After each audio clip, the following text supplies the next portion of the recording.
Your company wants you to return to the office, but now that you've experienced the freedom of working from home, you can't go back. And you don't have to either, because in this video, I'm going to teach you exactly how to convince your boss to let you work from home. Stay tuned.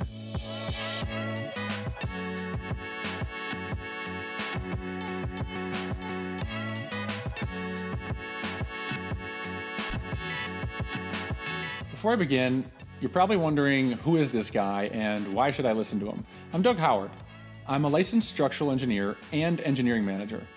And my biggest passion is helping engineers like you elevate your life personally and professionally. It's why I started this YouTube channel. So if you're an engineer who wants to learn how to build the right skills to take control of your career, create your own opportunities, and become the best possible version of yourself, then go ahead and hit that subscribe button because I release new episodes every week. Today, I'm going to explain how to actually influence your boss. I'm also going to explain the 3 rules you should always follow when influencing your boss, or anyone for that matter. And at the end, I'm going to give you a specific step-by-step solution for convincing your boss to let you work from home. When you know how to influence people, you can convince just about anyone to do just about anything. And I mean that literally. But influencing people is almost like learning a new language. It's a unique way of thinking, and it takes some getting used to. Before I explain how to convince your boss to let you work from home, I want to talk a little bit about influence. Because if you work at a company that's deciding to bring everyone back into the office, you're going to have to influence your boss. And to clear up what I mean by influence, I'm going to share a little story about a farmer and his son. Now in this story, at the farm, there's a huge storm coming in. So the farmer and his son quickly try herding all of the livestock into the barns to protect them from the weather that's coming. But there's one cow who's refusing to cooperate. This cow could care less about the storm. All he wants to do is graze on the grass. So the farmer and his son start verbally coaxing the cow to move. And of course, nothing happens. Then they try pulling the cow by its collar. But of course, the cow is so strong that it just effortlessly shakes them off and then continues grazing on the grass. So from there, the farmer and his son start applying more force. They start pushing their shoulders into the cow and trying to shoulder check it and just drive it as hard as they can into the barn. But of course, the cow is so strong and big that they're no match for the cow, so it doesn't even move or budge. Meanwhile, the rain starts pouring down now, and the farmer and his son are sliding in the mud as they're trying to move this cow, and they're making no progress either. Basically, they're trying to convince the cow to do something that it doesn't want to do. And there's 3 main reasons why the farmer and his son aren't having any luck. First, the farmer assumes that the cow is fully aware of the issue. The farmer knows that the rain is coming, and the farmer knows it will be dangerous for the cow to stay outside. The farmer assumes that the cow knows about this too. We do this with people too, all the time. We assume that other people notice all the same things we do. Instead of gradually bringing them up to speed, we info dump. We rattle off a list of evidence that supports our case or whatever we want. And if we're trying to negotiate a raise or a promotion, for example, think about what's the first thing you do. You probably debrief your boss on the reasons why you think you deserve to be promoted. You say things like, I've worked here 5 years, I've taken on more responsibilities in these areas, I am the only person qualified for this role, I, want, this.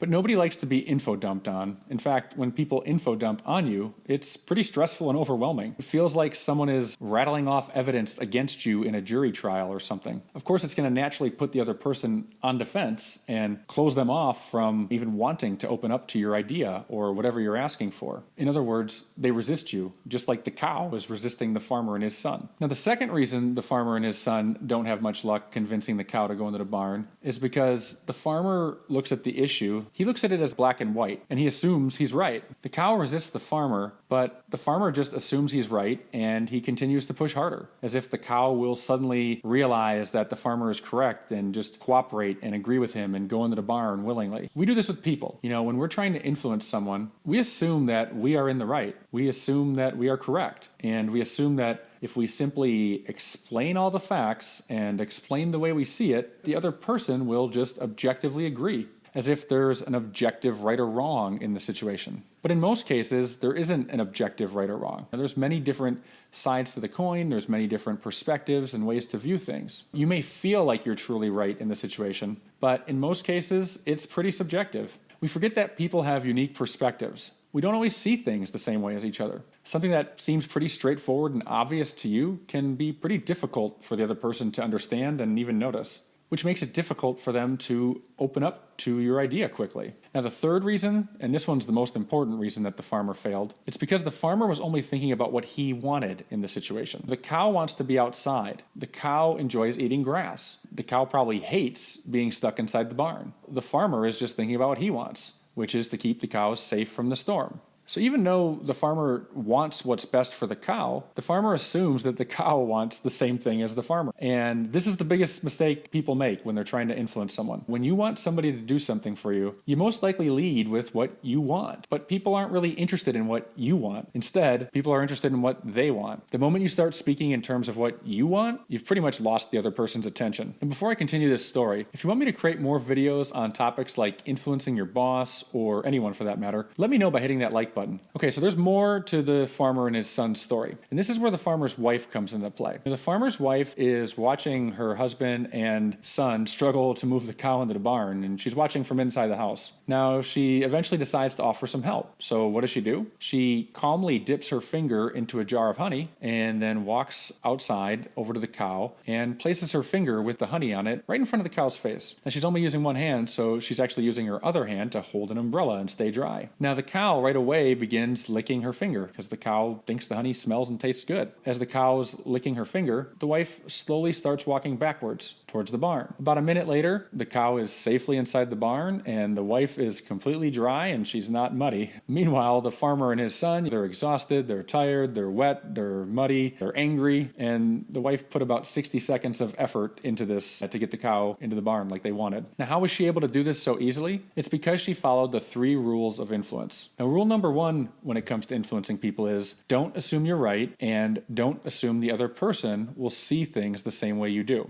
If you ask for something big right away, like stopping eating grass and going into the barn, you're going to get resistance. And it's going to be a lot harder for that person to say yes. Instead, you need to take it slow and easy. And you can do this by creating baby steps with small asks that get the other person used to saying yes. When you do this, you're a lot more likely to have success. Rule number 2 is you need to speak in terms of the other person's interests, and you got to think about what the other person considers to be important. What does the other person want? What problem are they trying to solve right now? Focus on the impact that what you're asking for will have on the other person. What's the benefit to them? What's the reason they're going to care? Lead with those points and spend the majority of your pitch focusing on them. Do this instead of explaining what you want. Rule number 3, once you know what they want, you need to connect what you want with what they want. Now, the wife did this by realizing the cow wanted to eat the grass. So she offered a sweeter option for the cow, which was honey. And it got the cow to want to go into the barn on its own without applying any force, without even really having to convince it to do anything. In real life, this means that once you've figured out what the other person wants, you need to find a way to connect that with what you want. Then explain it to the other person in a way that makes it seem like what you want is the solution to what they want. Now let's use these points to build a framework for convincing your boss to let you work from home. Now I'm going to run through each step in great detail in this video, but if you'd like a printable and downloadable PDF version of this step-by-step process, just click on the link in the description. It's 100% free.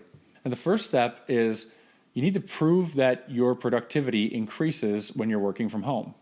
Now, how do you do this? Create a reason for you to work from home. You can do this by calling in sick or telling your boss that you need to be at home to watch your child, or maybe there's a contractor at your house and you need to be home while the contractor's there for a few days. Whatever you do, make it 2 days, no more, no less, and do it in the middle of the week. So either Tuesday, Wednesday, or Wednesday, Thursday. You're doing this for one main reason. You don't want it to look like you're just fishing for a 4-day weekend. Now, when you're working from home these days, make sure you double your productivity. Do this by eliminating all distractions when you're working from home. Make sure that you're very responsive to every work email and call that you receive back from the office. Ignore your cell phone for the day, ignore your personal emails, and then while you're working from home, make sure you're leaving an email trail so he can notice you're working and that you're productive. Now, this might seem a little pushy and aggressive, so I'll give you some examples for how to do this. First, you want to send an email about 15 minutes before you typically arrive at the office on a typical workday. You could send something like this: "Hey boss, just sending a quick reminder that I'm working remotely today Tuesday. I'll be at my desk from 8 a.m. to 5 p.m., so let me know if you have any questions. That's the first email you're going to send. Throughout the day, look for some organic reasons to email your boss, such as updating him where you're at on a project. 15 minutes before the end of your typical workday, send an email like this. Hey, just checking in to see if there's anything you need help with before I punch out at 5 p.m. Keep some sort of quantifiable records as well, records of what you accomplished while you were working from home. Then you're going to save those records for the next step. Step 2 is you need to showcase the benefit to the business. That is, the benefit of you working from home. How does that benefit your boss or the business? Instead of presenting the idea to your boss as a personal perk, yeah, I'd like to work from home, you're going to present it as a good business decision. This means you need to prepare quantifiable benefits to your boss and or to the business. When building your case, spend a few minutes brainstorming how your boss will react when you ask him to work from home. Think about what issues or concerns he'll most likely bring up to you, and be sure to have an answer for each of those concerns, just in case. Also, think about what things matter the most to your boss and to the company. Then figure out a way to quantify them in terms of cost to the company. For example, you can show how many more designs you were able to complete, how many more issues you were able to resolve, or how many more errors you were able to prevent. Two things are very important with this step. First, you need to establish a clear connection between your increased output and the benefit to your boss or the company. Otherwise, your boss won't care. Second, you need to make it clear that working from home is the main and only reason your productivity increased. Otherwise, your boss will bring up counterpoints like, I don't see why you're not able to do this when you're working in the office.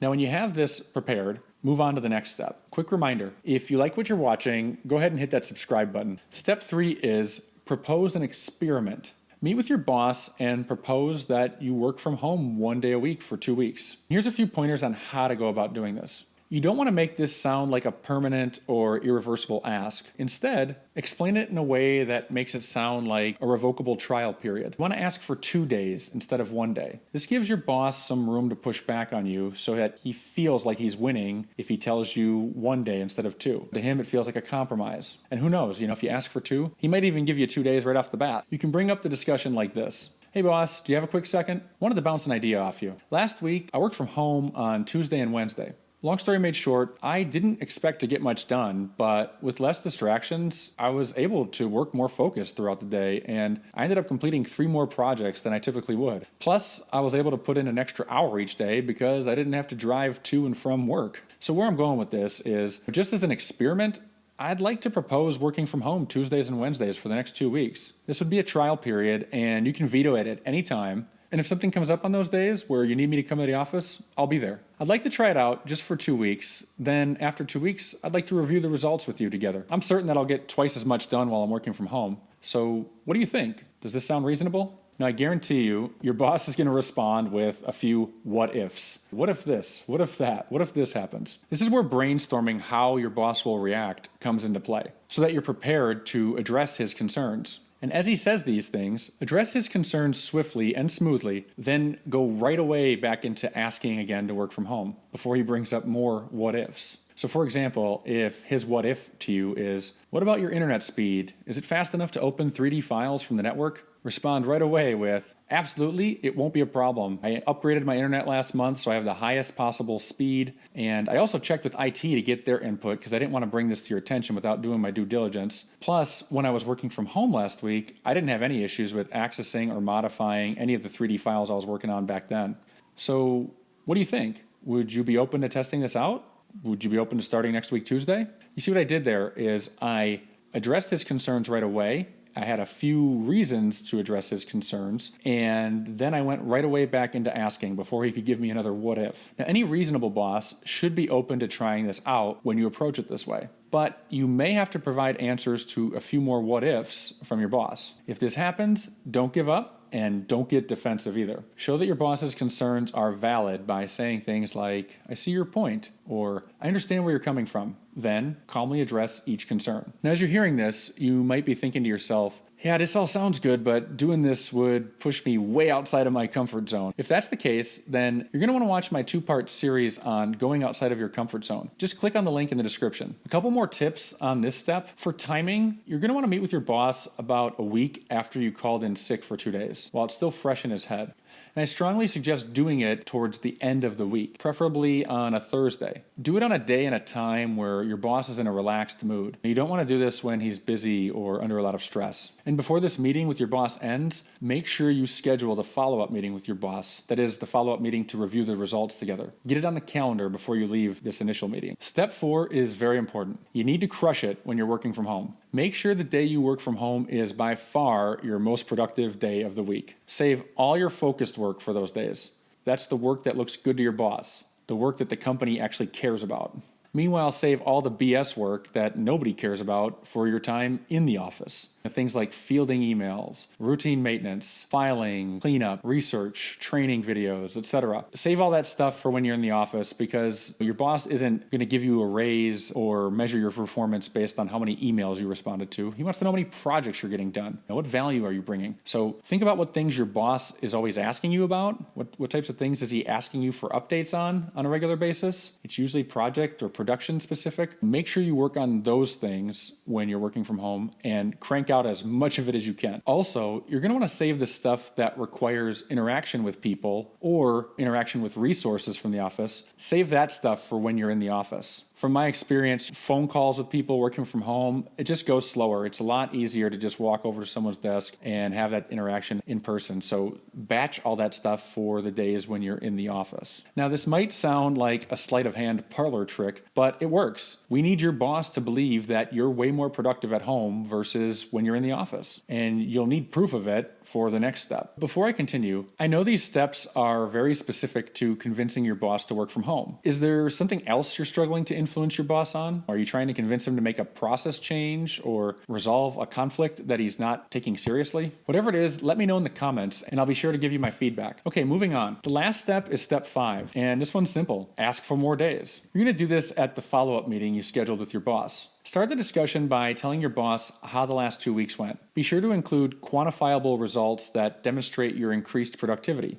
Again, do this in a way that explains the benefit to your boss and to the business. Then, ask for 2 more days per week, with the goal of getting at least 1 more day approved. For example, if you originally got 1 day a week approved, this time ask for 3 days, but be willing to concede to 2 days. On the other hand, if you originally got 2 days approved right away, this time ask for 4 days with being okay if he only says okay to 3 days. Then, propose another 2-week trial period. And you can do it like this. Hey boss, working from home honestly turned out way better than I expected. On the 2 days that I worked from home over the last 2 weeks, I was actually able to create 4 calculation packages and 2 erection drawings. Meanwhile, on the days that I was working in the office, I was only able to complete about half that amount. So when you look at it by the numbers, working from home seems to make a lot of sense. Plus, I'm actually enjoying my work a lot more while working from home. So I'd like to suggest another experiment, but only if you think it makes sense. I'd like to try working from home for 3 days a week for another 2-week trial period. I was thinking I'd work from home Tuesday through Thursday. That way I'm in the office at the beginning of the week and the end of the week. But I'm open to whichever days you think are best. Now, after you do this, there's a good chance your boss won't go for it right away. And he'll probably say something vague like, I don't think that's going to work. If he says something like that, don't let him off the hook with a vague reason.